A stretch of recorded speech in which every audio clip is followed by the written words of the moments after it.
I'm going to actually try to get us back to a conversation because I'm going to be very brief in my initial remarks. Let me say, first of all, I'm delighted to be here. I very much appreciate the steady persistence that Frank Gaffney has shown over the years in trying to raise tough issues and defend America, and I think that the Center for Security Policy Press and their publication, which I will hold up as an ad here, that the Secure Freedom Strategy starts a really important comprehensive conversation. And I think it's essentially correct in its broad patterns. I was really struck with the degree to which, in a sense, we resemble the movie Groundhog Day. If you remember in Groundhog Day, the central figure wakes up every morning and it's the same day repeated. So Daniel Pipes is beheaded in 2002 and we're all terribly shocked. And we're back this year being terribly shocked, and in between we are really shocked each time it happens. And it's as though there's no collective memory of anything.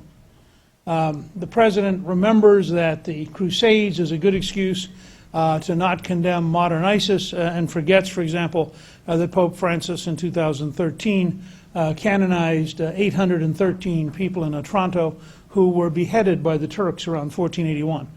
Because, of course, atrocities in the Middle Ages committed by Islam are not atrocities and did not actually happen and cannot be discussed, but any excuse to avoid facing reality is a useful one for this president. But as I thought about all that, and Clist and I had done a movie with Dave Bossie and Citizens United in 2010 called America at Risk, and what's sobering is everything in the movie is still true. And I want to pose what I think are two core problems and what I think is the probable step forward, but I just want to pose this for all of you, and then stop and maybe we can chat for a few minutes, Frank, if that's all right. The first problem is that this president is hopeless. It's really important to understand. It's not like we're having an argument with the president. This president is hopeless. With all accolades to Diana West, I would pose, I'm going to write this in the near future, I would pose the proposition that if FDR had retained Henry Wallace instead of picking Harry Truman, that there would never have been a Cold War because we would have been defeated. It would have been over. Wallace himself said at one point that he wanted to appoint Alger Hiss as Secretary of State and White as the Secretary of the Treasury. People we now know were in fact active agents of the Communist Party, of the Soviet Union. And it's important to understand this because when people think spies, they think James Bond. They forget that agents of influence can be vastly more devastating and vastly more destructive. And so in a way what you now have is a person who is probably more out of touch with reality with regard to the global jihad and the entire problem of the global war with radical Islamists. I would say that Obama makes Wallace look rational. Now this is a real problem because Obama is the President of the United States. And so you have to start with the notion that we are in a 2-year damage containment project, and because she is clearly the front runner for the Democratic nomination, we should be in a Hillary clarification project. Every time the White House is insane, Hillary should be asked, do you agree? Do you think that killing the Jews in the Jewish grocery store was in fact a random act? Do you agree that the Taliban is not a terrorist movement? I mean, she needs to be forced every morning to choose, is she on the side of utter, total, irrational avoidance of reality? Or is she prepared to split with Obama, the State Department, and the White House, and actually be in favor of telling the American people the truth? And she's far more important for our future than Obama. I mean, Obama is a problem we currently have to endure. She could be 4 or 8 years of worse. And so making her choose is very important. And I think part of the purpose of the clarification, the reason I wrote a piece in the Wall Street Journal a couple weeks ago calling for congressional hearings is precisely because until we obey, and here I'm stealing directly from your paper by the Tiger team, until we obey Sun Tzu's injunction to know your enemy, we are hopelessly unable to make decisions. And so let me get to the second part of this. The president is about to send up an utterly, totally irrelevant proposal for the inadequate, constricted, and absurd misuse of force on behalf of a conflict he can't identify, an enemy he can't define, and a total misunderstanding of the war. I mean, this would have been like Franklin Delano Roosevelt coming in after Pearl Harbor and saying, what I'd really like to have is permission to go to Guadalcanal. Now, I don't even think I'm an extremist, so I don't want to go beyond Guadalcanal. And in fact, I'm not sure I want to land at Guadalcanal. But I'd like to at least be able to send the Navy over to look at Guadalcanal. And I promise you, if there are too many casualties, we'll pull back, because we certainly don't want to do anything risky. This is where we're at. And tragically, in both political parties, people fall in place. And so they engage in an argument over Benghazi. Now, Benghazi may or may not be significant, but Benghazi compared with Boko Haram is not significant. And the fact is, you have an entire crisis. More people were killed last year by Boko Haram than were killed by Ebola. And if Nigeria truly becomes destabilized, it is the largest population in Africa and the largest gross domestic product. And yet it's not even on the radar.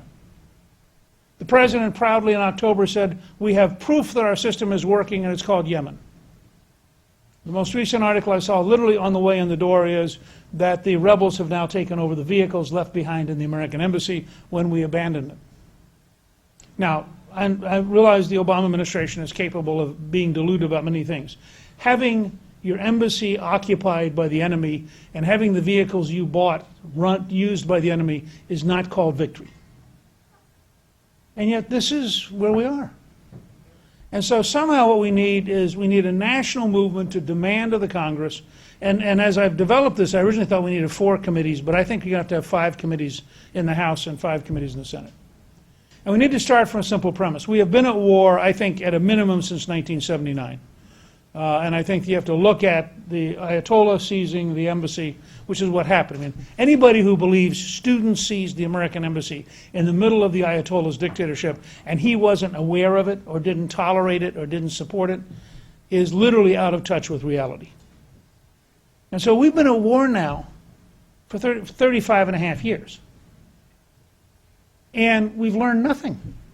If anything, we are less capable today of describing our enemies because they have managed to infiltrate our elites, they've managed to infiltrate our universities, they've managed to infiltrate our State Department, they've managed to infiltrate our think tanks, and increasingly the armed services. I mean, when you can describe Fort Hood as the Army did as a workplace incident, you are in very, very deep trouble. And so 5 committees need to look at what's happening. First, just to create a benchmark. I mean, I would say the Congress should not vote on any more irrelevant and utterly misleading examples of feeling good by doing nothing until we've had a series of hearings. And the intelligence committees should hold public hearings on the failures of intelligence, particularly strategic intelligence. ISIS was a surprise. The collapse of Libya was a surprise. I'm sure the collapse of Yemen was a surprise. How could the president in October claim Yemen was working? And so you have this enormous intelligence superstructure that is currently incapable of describing reality. So the intelligence committees in both houses.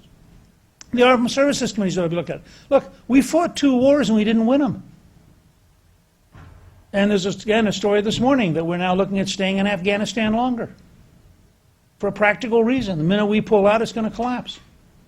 Because we were never honest about the Taliban. I mean, forget Josh Earnest, who, after all, is simply paid to be the public spokesperson for a man totally out of touch with reality. I mean, he's only doing his job.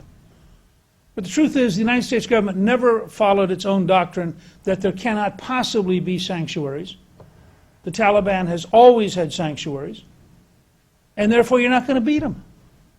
I mean, this is just basic, military doctrine 101. So the Armed Services Committees need to look at how could we have had 7,000 dead, multiple thousands wounded? It's not enough to go see American Sniper and feel good about American soldiers. We have to ask ourselves what was profoundly wrong about the strategies and the doctrines and the operational systems. And that will make a great number of general officers very uncomfortable. Because in fact the systems failed. Then you need to have, and all of this leads ultimately to saying, who is the enemy? What will success require? How do we redesign strategies for success? And how do we rebuild our structures to be capable of executing the strategies? Third, you've got to have the foreign affairs committees. How can we have tolerated the Saudis funding this much terror and funding this much Wahhabism? This is a very, very weak state. And yet we have held their hand literally, pretended that they were modernizers, which is an absurdity. Had the president visit to pay his respects without mentioning the man who's been subjected to 1,000 lashes in public. Not noticed the journalist who's now been sentenced to years in prison for having suggested that maybe the monarchy could change a little bit. And the process of the State Department runs on. I gave a speech in 2003, which is sadly absolutely as relevant today as it was in 2003. The American State Department is incapable of developing a strategy that will enable us to win. That may, by the way, have always been true, because I think there's a reason that Roosevelt sent Charlie Murphy to North Africa and told him to report directly to Roosevelt, not to the State Department, because the State Department's always had this propensity to not figure out how to win. But to its credit, right after World War II, the State Department did produce, maybe partially by accident, the most important single document in setting the stage for the Cold War, and that's the long telegram by Kennan. There have been no long telegrams from the State Department explaining the reality of where we are. Well, that needs to be looked at. Next, I think you've got to look at the two Homeland Security Committees.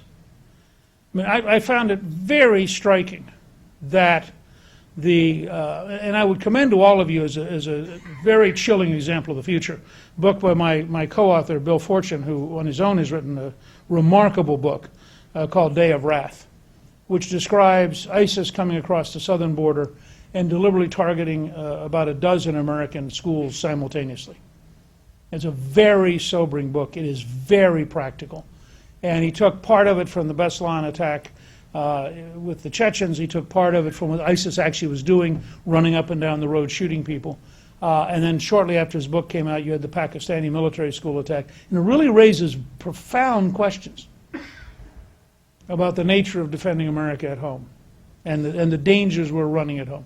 Finally, I think you have to have the two judiciary committees involved, because the head of the FBI went 2 weeks ago to Mississippi, spoke to a police conference and said, we currently have active investigations in 49 states. The only state, according to the director of the FBI, in which the FBI is not actively investigating terrorists, potential terrorists, risks of being terrorists, people who might someday consider possibility, the opportunity to become a terrorist, or however you want to describe it. The only state we're not doing, according to the director, was Alaska. Now, by the way, to the best, I don't know any details here, obviously, and he didn't say anything secret, but I will bet you that all 49 cases that and there may be some states with more than one case, but all the cases they're investigating have one common characteristic. They're all radical Islamists. You know, they're not Rotarians who are offended, or the Kiwanis Club on a rebellion. And yet, of course, the director couldn't say any of that, because it would be so politically incorrect to be honest about our enemies. So I think the two judiciary committees have to ask the question, what is our capacity for coping with this? Now, let me just close to explain to you how all this comes together. So the president is going to send up a carefully crafted document to fit the political realities of the current situation, which is about as comfortable as Great Britain in 1937 and early 1938, where the political class doesn't want to do anything too radical, because after all, you know, maybe Herr Hitler really doesn't mean any of it. And who are we to overreact? Remembering that the Congress, as late as October of 1941, voted against fortifying Guam so as not to offend the Japanese, who had been practicing the attack on Pearl Harbor since July. But we didn't want to rush forward. And so you have a politically inspired document which will allow people to say we did something while they did nothing. It will spend money and risk lives to no long-term achievement. And yet here in the morning paper, actually Associated Press story, is today's report on ISIS, which is that the new estimate is that there are 20,000 foreign fighters, up by 1,000 from the last estimate, currently with ISIS, including potentially 150 Americans, over 600 Britons, and over 1,000 French. Now, how can you have a geographically focused war resolution about a worldwide organization which the director of the FBI tells you is active in 49 American states? This is madness. Now, I'll just close with this comment. because I've gone back, I've started to pull up all of my speeches over the many years of talking about this stuff. And it's really, that's why I got to Groundhog Day. It's really sobering to realize you say the same things year after year, and the system just ignores you, and then it comes back and bites you again, and you repeat the same things. A group of us, 2 days after 9/11, said we should have a declaration of war. I think that's true. I think having the hearings to define what the declaration of war is about is central to the survival of the United States. Because it's not about ISIS, it's not about al-Shabaab, it's not about AQM, it's not about Boko Haram. It is about a worldwide, religiously motivated, ideologically driven, totalitarian movement that is dedicated to the destruction of Western civilization, and as a part of that process is dedicated to the destruction of the United States. And we are at war with these people, whether we like it or not. We need to move to wartime legal circumstances where betraying America is an act of treason. And we need to set a stage where taking money from those who would kill us becomes illegal. And I think that this is a serious, and we'll get there eventually. As Churchill once said, in God's good time, the new world will show up. The question is whether we can get there before there's a disaster or we get there after. I believe insisting that the Congress hold rigorous hearings in public and hear from people and having the fight in public is vital to our future and could in fact be a central stage to then have a discussion in 2016 between various presidential possibilities and insist that every presidential candidate in both parties explain. Are they for defeating our enemies, or are they for us enduring risk until we get hit so hard that it's unavoidable? So, if I might... Mr. Speaker, that was breathtakingly important. Thank you. You were kind enough to plug this. Let me just mention that at the back end of it, there is a draft declaration of war that would implement this Reagan strategy in the present time. And I take it you have a few minutes for a further conversation. I'm honored to be here. Great. I know you were obliged to get out of here, so we're mindful of your time. A number of the people that I learned from, so I'm pretty. We're delighted to be able to learn from you as well. Questions or comments for the speaker? Or let me ask the speaker. You got your mic there? There we go. Yeah, Admiral Lyons. Mr. Speaker, great to have you here today. And I couldn't agree more with what you said. Oh, is that it? Okay. Is there any possibility that anybody in Congress can find the courage to start a censure movement of the president? I don't think it would matter. I mean, could you find someone who started? Sure. I mean, Ted Cruz could start it, Steve King could start it. But the fact is, censure has no impact. Well, it's only a step leading to what you really want to get to. Yeah, and my advice is that that's not relevant to where the country's going. You're not going to impeach this president. He's not going to leave office. He's going to be there weakening America through early January 2017. The question is, can you set a stage where people understand how disastrous it is, and can you set a stage where it's impossible for the next president to get elected? Again, think about the 1948 period if you'd had Henry Wallace in office. Yeah. And you had a really head-on fight about, is it okay to lose Europe? And I think you'd have had a different kind of environment. Tommy Weller.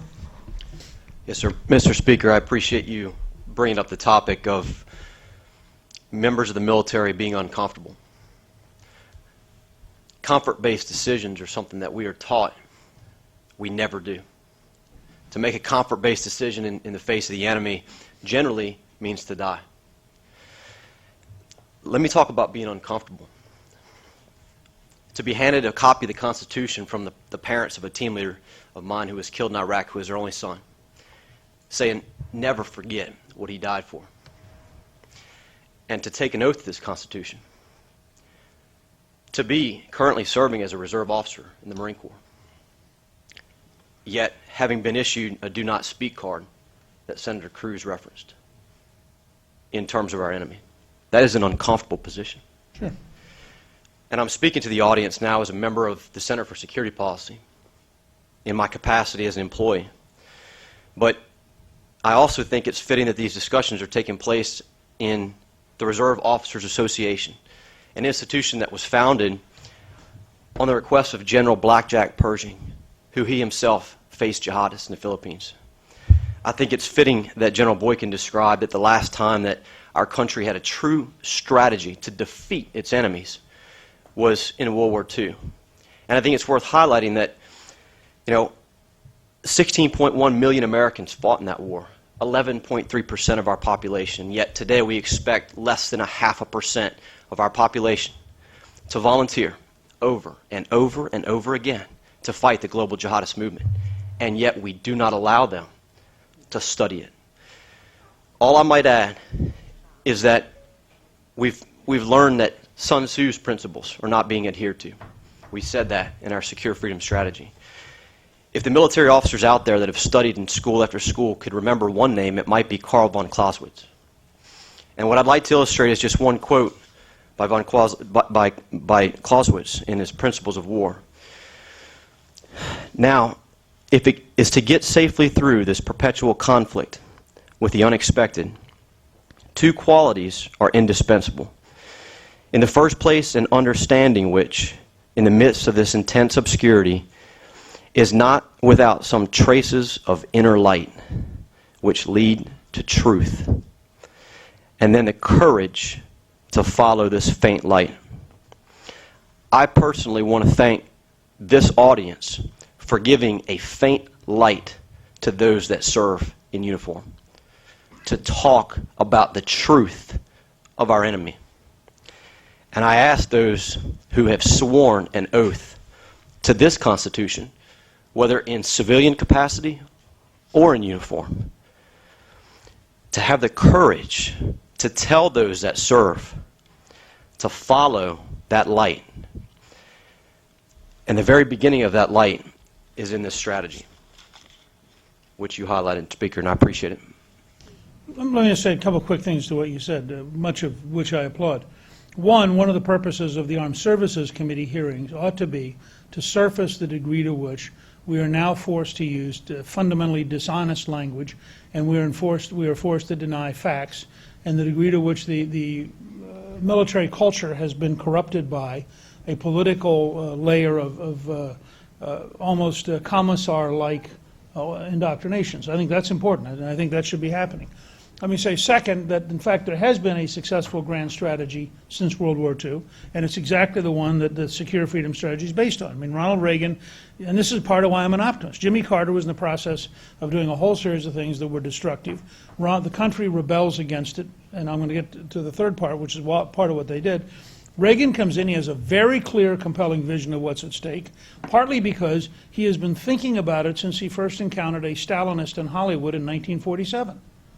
So Reagan is engaged in a 44-year campaign which ends in 1991, and his strategy is probably as successful a grand strategy, and is a reminder that you don't always have to fight total war. I mean, there are a number of different ways to defeat your opponent. In fact, Sun Tzu mostly argues against fighting total war and argues for a lot of other strategies. The third point I make is my memory of the late 70s.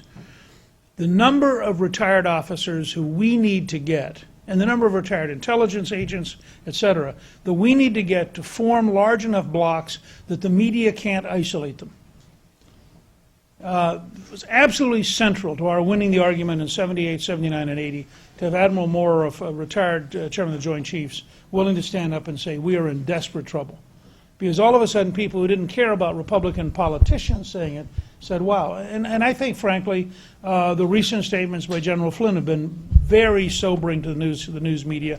And you've seen a shift in the news media. I mean, you've seen more anti-Obama columns recently as the news media starts to realize that things like Josh Earnest explaining that the Taliban is not a terrorist group, or the president explaining that the killings were random, are just insane. I mean, they're totally out of touch with reality. And so I think that's a key part of how we win the fight over the next 2 years. Mr. Speaker, do you have time for one more? Sure. Okay. David Yaroshelmy. I'll try to make this short. And the Speaker and I go back to the 1980s when we were involved in a project to bring free market reform to the Middle East itself. Senator Cruz, before you were here, I think you might have been off to the side to listen, used a few phrases.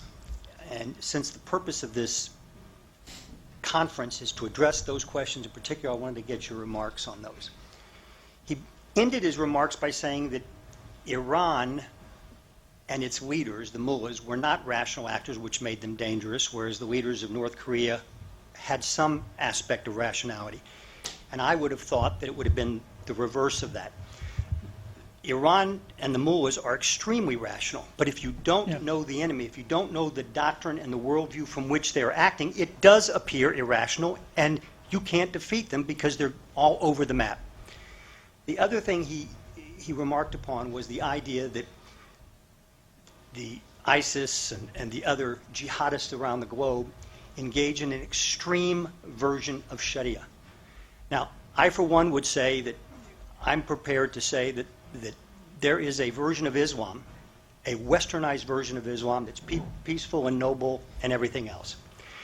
But the version that we are at war with, the one that has an actual historical pedigree going back to Muhammad, is not an extreme version of Sharia. So I just raised those issues for your comment. Okay. Okay. I am going to end on this one because each of these lends itself to a whole new world. Let me say, first of all, when I try very hard never to disagree with Ted Cruz because he's extraordinarily bright.